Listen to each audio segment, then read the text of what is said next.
Се повеќе се шири гасоводната мрежа на Струмица газ. Идниот план се нови 6,5 километри до првите населени места.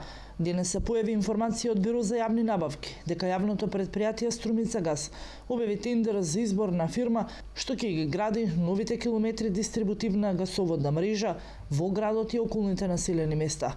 Проценетата вредност на зафатот ќе изнесува 10 милиони динари без ДДВ. Изградбата на гасоводната мрежа ќе се одвива една година. Понудите на огласот компаниите може да ги доставуваат најдоцна 6 декември.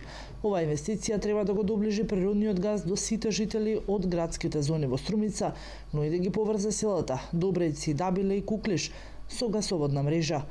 Првиот човек на Струмица газ, Зоран Китанов, денес за нашата телевизија изјавува дека ќе ги пуштат цевките до влезовите на селата, а потоа според заинтересираноста на граѓаните од тие населени места, посебно на собствениците на оранжериите и пластениците, ќе може да се додаваат услугите за користење на газ и во нив. Инаку, од пред неколку години во Струмица многу оџаци не ја загадуваат средината, бидејќи јавното претпријатие има инсталирано капацитет со околу 10 мегавати, со што и помалку загадена Струмица.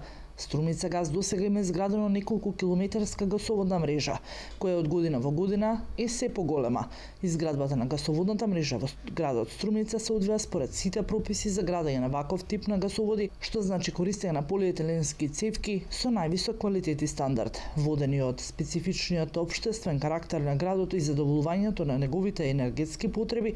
Општина Струмица преку формирањето на јавното претпријатие Струмица газ во 2011 година и официјално започна со изградба на целата гасоводна дистрибутивна мрежа.